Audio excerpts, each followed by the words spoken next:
Hello, everyone. Welcome to Pod Maverick After Dark. I'm Kirk Henderson, joined as always by fellow editor over at Mavs Moneyball, Josh Bowe. We are joining you at 11:35 on Tuesday, March 26th. The Dallas Mavericks just beat the pants off the Sacramento Kings, 132-96, in an absolutely massive statement win.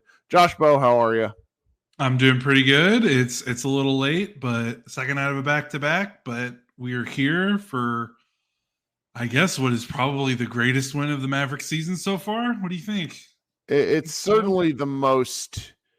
I had a non-Mavericks friend reach out to me and basically say, wow, you're really celebrating this one. And I'm like, man, we've not been able to pull off one of these games that we being the Mavericks, the Mavericks have not been able to pull off one of these wins that would make a difference against a really quality opponent in a while. Now, I could be misspeaking. I'm not remembering any particular games, but this was a head-to-head chance to go and take the lead in the 6th seed.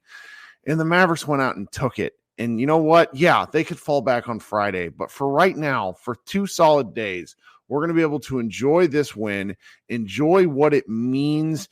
And after the Kings had really kind of thumped the Mavericks in their 2 earlier season matchups, this one just feels good. It's if you can't enjoy regular season basketball for what it is, every great now and again, and wildly overreact to something, then what in the hell are you even doing here? This is fun. Yeah, it was fantastic. Don't really know. There's plenty to talk about, but they basically did everything that they needed to do. Both teams on the second out of a back-to-back. Kings on a 5 and 7 nights, which I didn't even think were allowed anymore. Right. With the NBA, with the way the NBA. I think the Mavericks have some of that stuff to close out the season because they get that second Warriors game that got postponed. There's some brutal. It happens, and sorry. Yeah. No, I know. I'm just. They took advantage of a team that clearly didn't have a lot left in the tank. We've seen plenty of instances where teams against tired teams don't win by 36 points. So you have to do something right. And apparently this is what it looks like when the new look Mavericks actually make 3-pointers, which is they look like the greatest team in the history of basketball.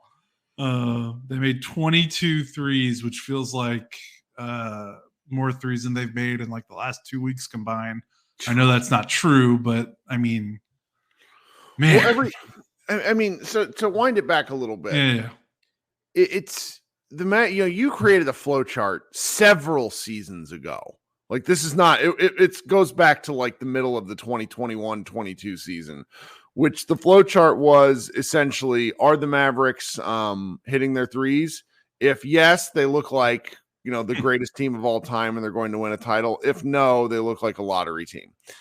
And you hate to be that simplistic, but that really was the formula. They either hit threes or they lost. Like that was it. And to see the Mavericks have this stretch of games, and it's 8 or 9 games where they were shooting under 33%. You were telling me it was like in the high 20s for some of these games, I think. Yeah, they've been under 30%, I think, before tonight, and they're this little winning stretch. Yes.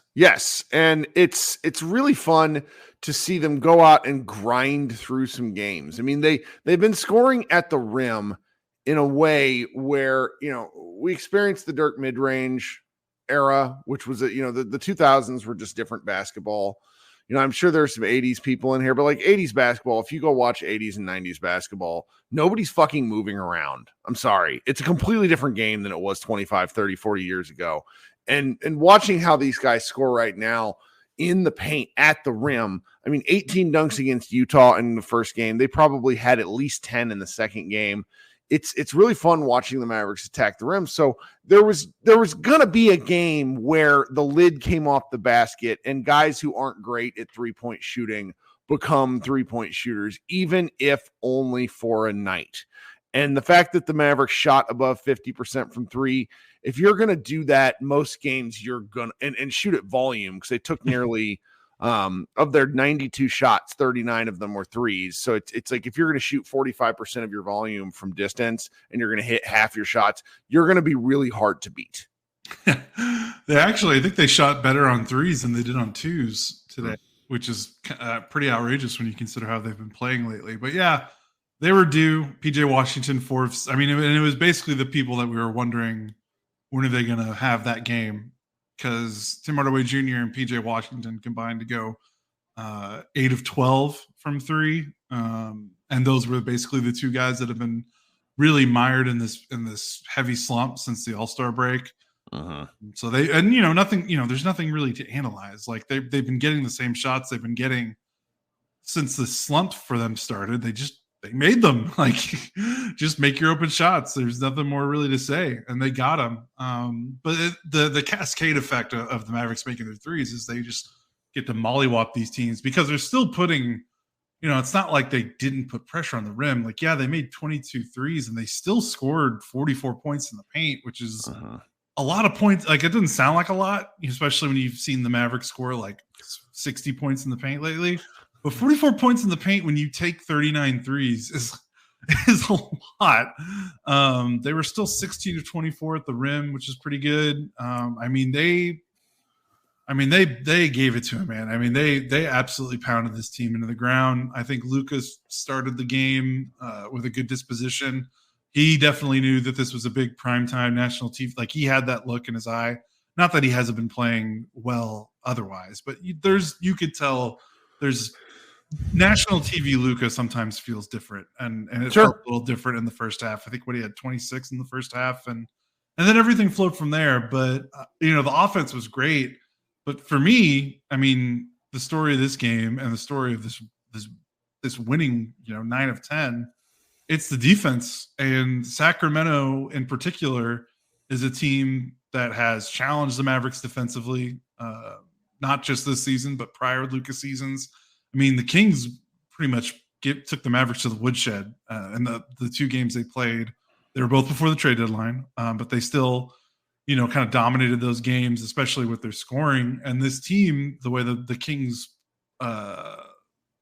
play and their lineup present a lot of challenges, because they don't have a lot of easy outs on the offensive end. And Sabonis is great and does kind of the things that can give the Mavericks fits, but like, Lively and Gafford's length bothered Sabonis. Like, he did not look comfortable at all. And then, the Mavericks kind of drop scheme, held up. They gave up some corner threes. They gave up some open threes. Kings, I think, started the game 7 of 15 from three, and then the game kind of got out of hand. But the Mavericks, it feels like they're like, okay, with the way we're playing, we're going to give up some threes, but we're not giving you anything else. And we're basically going to kick the shit out of you everywhere else on the floor. And yeah, that might mean we give up some open threes, but like, you're not scoring at the rim.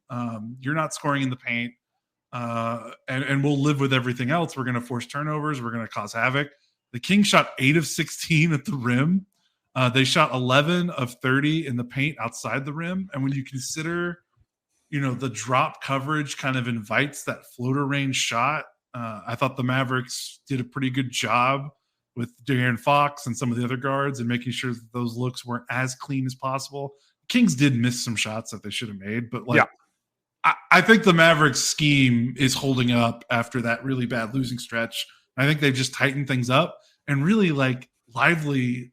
Like, I think a really good thing to look at this game is look at what Lively did when he was on Sabonis compared to what he did those first two games. Like, it's like a night and day difference. And I think that goes to show, Like just the team getting better, Lively getting better. You're talking Lively in the earlier Sabonis. games against the Kings versus this game. Yes. Yes. It's a night and day difference. I said something to a friend of mine that wasn't watching the game, and he reports back. I was like, Lively's a monster in this game. And he said back to me, well, he's got 4 points on 5 shots. What are you talking about? And his just largeness on defense was making an impact. Now, let's be crystal clear here. Sabonis can come back on Friday and just bury him because he's an all-star. I mean, he's going to be an all-NBA guy this year, I think Sabonis is. He has the longest streak of double-doubles in a bajillion years.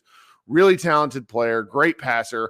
I think the Mavericks limited his passing a lot this game, which I think was pretty helpful. There's kind of there's a lot of chat going on in our chat right now, like a lot of talk about this element of the game. But one of the things that I think is just so beneficial is, obviously the game's being called different. We all know that now, but like the Mavericks are really taking advantage of the physicality, and it's allowing them to do some things that they weren't earlier getting away with. And they're built for it in a way that nobody knew that the game was going to be called different. Like it started happening basically February 1st on, but the Mavericks are really taking advantage of that physicality. Like, the Jason Kidd's assistant coach ring that he got with the Los Angeles Lakers in the bubble, that Lakers team was fucking garbage. They beat the hell out of teams. They really did. I mean, it was 3 yards in a cloud of dust basketball on defense. You were not getting shots off. The Mavericks aren't doing that, but there's bumping going on everywhere. And it's good. It's fun basketball because it doesn't feel dirty. It just feels intense. And there's a lot you can take away from that. And Lively is one of the key beneficiaries from that because he uses his body in really, really, really smart ways. He's never overly physical, but he's just enormous and he's in the right spot a lot.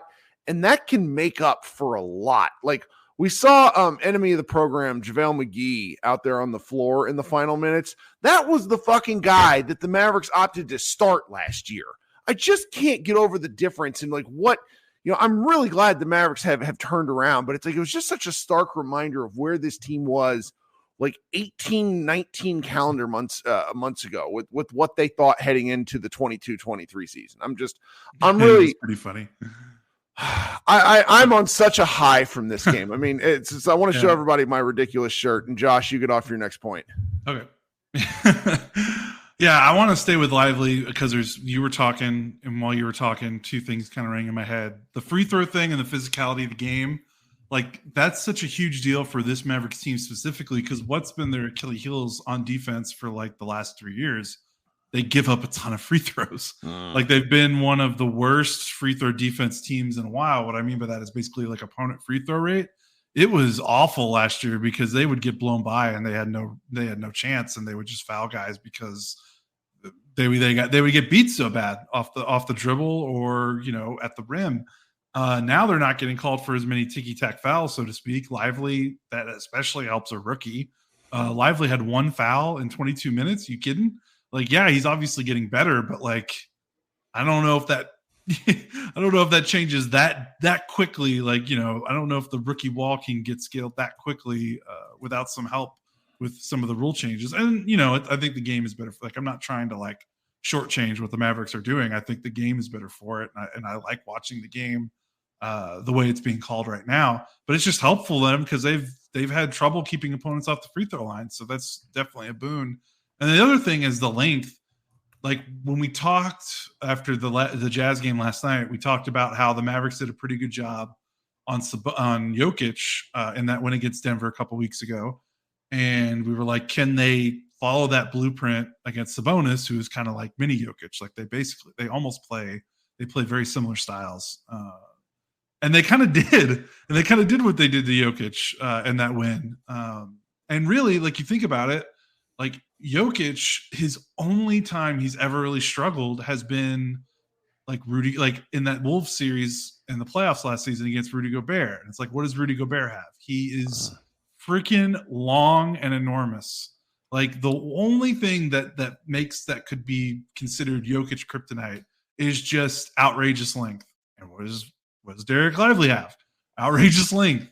Like, I just think that he's got a better understanding of how to use that length. Like, because, you don't just have length, because look at what Sabonis did to Lively in the first 2 games of the season. So, like, clearly there's more to it than that. But, like, that length, like, considering how good Lively is between the ears, from what we've heard, from what he talks about, like from listening to interviews and from how the coaching staff regards him, like, you can't. There's a lot you can teach, and he's learned. He feels like he learns something new every game. You can't teach his wingspan. Like, he has some natural gifts, God-given gifts that he's putting to good use, and he's learning every day, and he's getting better every game. That just, you can't replicate. Like, you just can't you just can't ask anyone else in this roster to do.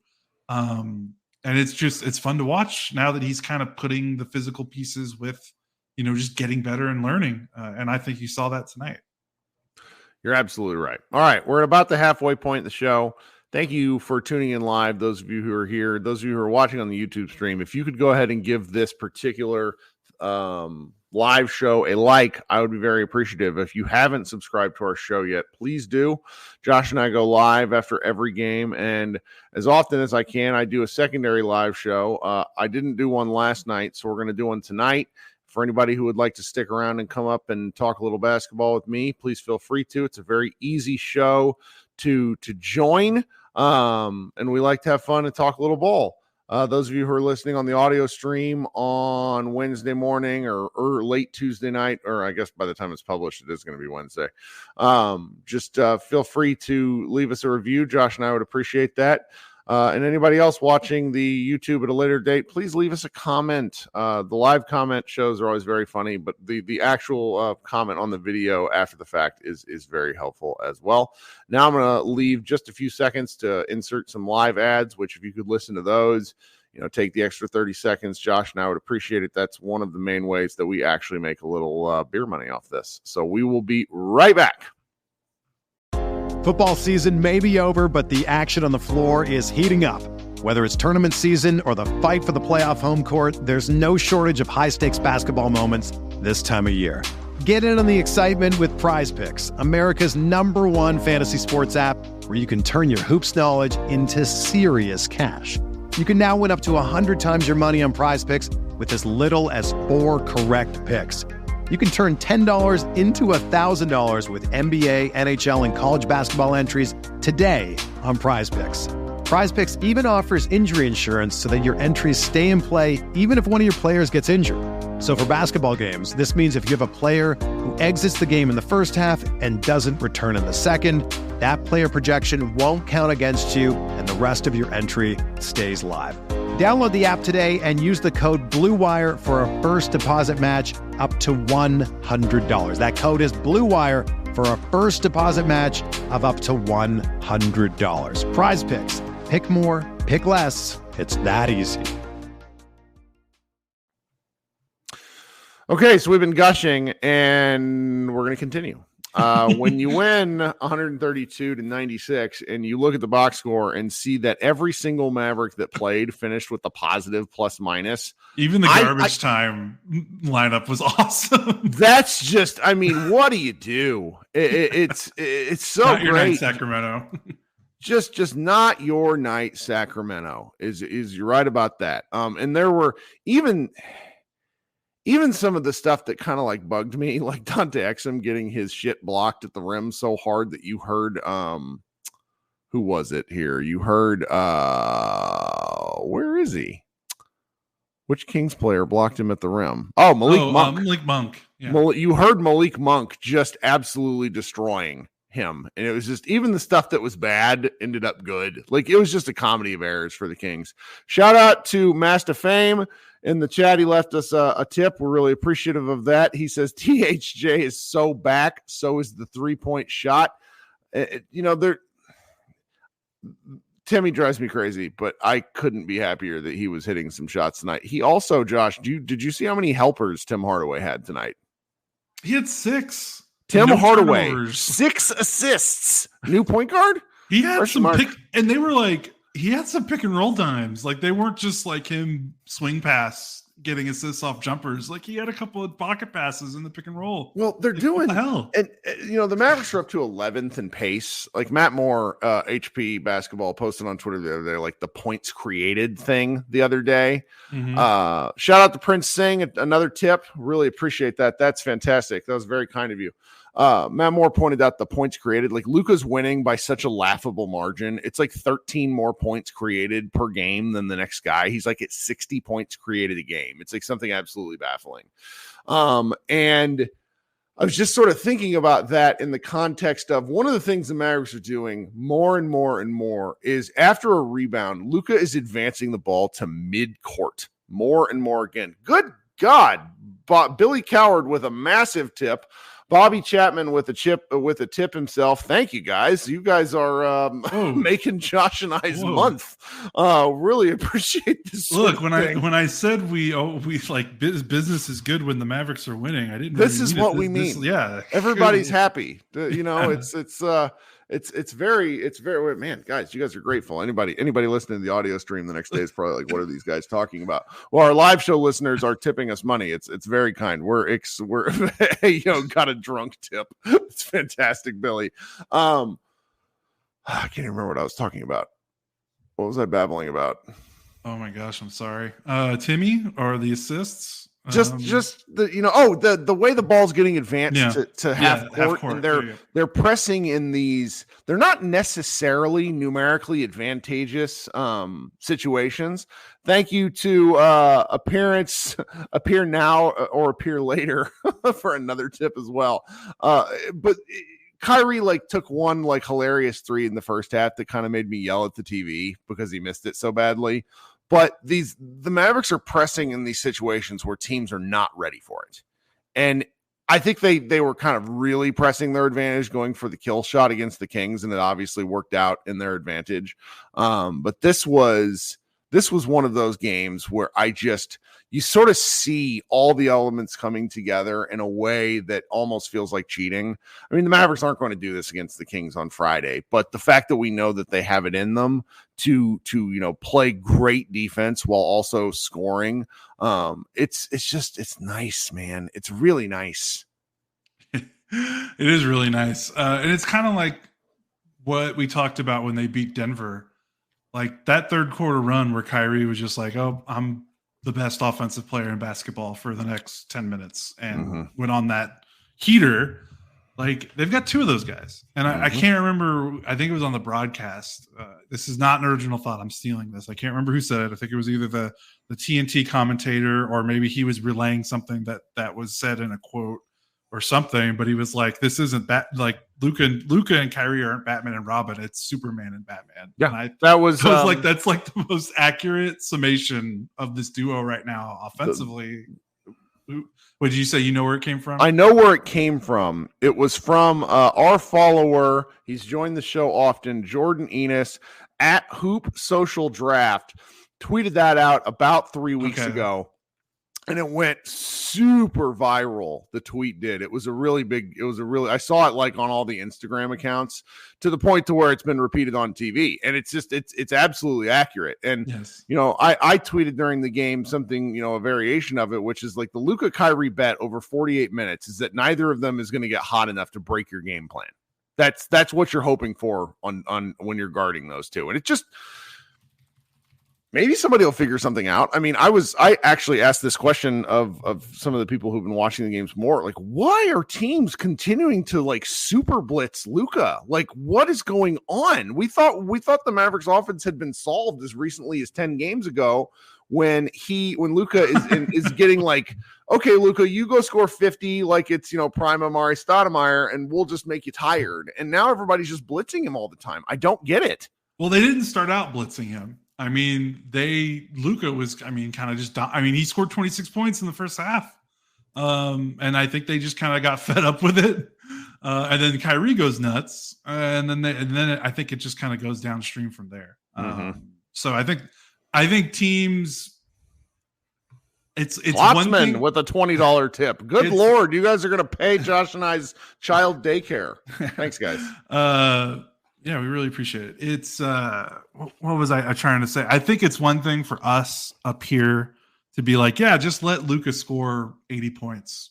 And it's another thing for like professional NBA players and coaches to like want to stick with that like for an entire game when you're on the floor. Mm-hmm. So I think that's part of it, and it's regular season. So we'll see what happens in the playoffs. I would bet a team in the playoffs might stick with that strategy for an entire game instead of abandoning it. But I mean, if Luka keeps scoring like he is, he's going to play these teams out of that, and they're going to be like, all right, well, that didn't work. Let's try something. Because the Mavericks had the lead in the first half too. So it's not like Luka scored 26 and the Mavericks were down 13. Like the Kings needed, the Kings going to halftime. They're like, well, we're down. We need to mix something up. And then, floodgates. But they were blitzing Luka with 2 before half court. Yeah, I know. There were 3 times where he was met before half court. One of them was when he threw a pass to Maxey, and Maxey just shit himself and threw it into like section funny. 132, row L. Like if the Mavericks would have like lost this game in an alternate universe, that would have been the first play you talked about when we started. At first, I just me and my homie Maxey with a 11-point, 1 steal, or I'm sorry, 11 minutes, 1 steal, 1 turnover, +2 line. Absolutely magical, Maxi Kleba. Thank Christ you played basketball for us today. I'm just all over the place, man. One of the things I think I want to highlight before we get out of here is just a real shout out to Kyrie Irving and just how Matthew in the chat keeps talking about this, to how great a shape Kyrie is in. Luka only had to play 32 minutes. I don't think he had to play any in the fourth quarter. He was able to get out. Yeah. And for those who don't know, he was basically a game time decision with a Achilles, and you don't fuck around with Achilles stuff like at all. And it's really quite incredible that he played and then played well. And then the other Mavericks were able to close, and Kyrie was part of that closing lineup that really, and it's just, he's done the part of playing the co-star. And I really mean that. It's really fantastic. Quick shout out to Brian, to Colton, and to Joe Biden for some of the tips that are also rolling in here. You guys are absolutely cracking me up tonight. What are we thinking? Anything else before we get out of Dodge and I head on over to the live show? I'm just kind of exuberant at the moment. No, I know, and I don't want to keep you up too late, and you haven't been able to do a live show in a while, so I know you're excited. I was up with my baby at 4:45. I have had more caffeine. Like I could see God when I close my eyes. That's how tired I am. Yeah, I just think, I'm going to be very curious to see what happens Friday, because I think this game definitely did snowball. Not to say the Mavericks didn't earn every bit of this win. They did. No one freak out. But I'm just going to be curious to see, because the Kings are not a bad team. Like, let's not forget, by the way, the Kings did not, scuttle into this game, by the way. They've probably been the second hottest team in the NBA besides the Mavericks. So, I know that they're tired, but they have played pretty well in the month of March. This was such a really good win. I'm just curious. This is a good team. The Kings are not a bad team. No. I'm going to be curious what it looks like with 2 days off, and they're at home again. So they're not traveling. I know the Mavericks aren't traveling either, but they're sleeping in hotels. The Kings get this. Well, I mean, you just like Luka on the road for 3 days, not having to take care of a baby. You can't. Watch out for Breweries in Sacramento. Sacramento is so I've been to Sacramento because I went to college out in California. That town. Downtown is boring, but if there's anything I can bet the Mavericks will do, I wonder if they head down to Sonoma. I'm very interested. Hey, shout out to Albert for another tip. Good gravy, you guys. This is more money than we made all of last month. Man.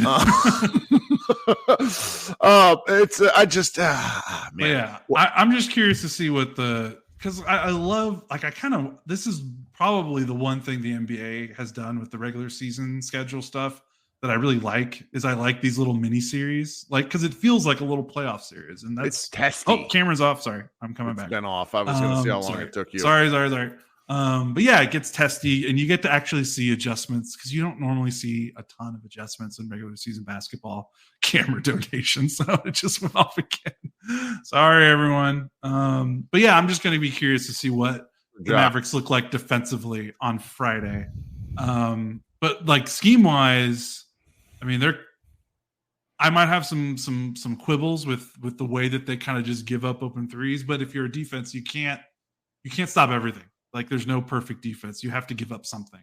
And if they give up some occasional open threes and they're just going to rock fight you in the paint otherwise, and they're going to cause havoc and force turnovers, then yeah, I mean, I want to see them try to do that again on Friday, because really the Sabonis Fox dribble handoff, Fox floater game is theoretic, and with shooters all around him, is theoretically a counter to what the Mavericks are doing defensively. And the Mavericks smashed them. Like, they just absolutely destroyed them. So I want to see what happens Friday. I want to see if they can do it again. And if they can, I mean, people, you can, I mean, start ordering championship banners or whatever, because, you know, a no take would be too outrageous for me if they could convincingly win on Friday. So I'm excited to see what it looks like. It's great stuff. Sorry, y'all, but Dallas people shouldn't talk shit about Sacramento. Look, I've lived in both places. Well, I didn't live in Sacramento, but I've been up in Sacramento. I compared to like Los Angeles, sure, whatever. But I you know, it's I mean, I'm there's just at saying, least I was more commenting on it from the fact of like Luka being able to get in trouble wherever possible. Like, you know, it's one thing he gets in trouble like on Beale Street in Memphis, but it's like where are you gonna go to are you gonna go to the state capitol, Luka? What are you gonna do? Love it. Okay, so programming stuff. I'm going to hold our secondary live show less than a minute after Josh and I head out from here. How do you join that show? I'll post a link. You will click that link. You will join the show. You will say your piece, and we will let everyone revel in this win as much as we can. Josh and I we did zero standings talk. If you want to talk about how the Mavericks are going to win the West, even though that's not numerically possible, fine, let's do it. If you wanted to, you know, talk about a particular play, if you want to, you know, yell about Shaquille O'Neal being a top tier hater on TNT tonight, we can do all of that and more. It's a little after midnight. I'm going to stay up late. Got at least another hour in me. Thank you so much, Josh, for joining us. Everybody that is here in the chat, we will be right back when I join to do Mavs Party. All right, everybody. Thanks so much for hanging out. We will be right back.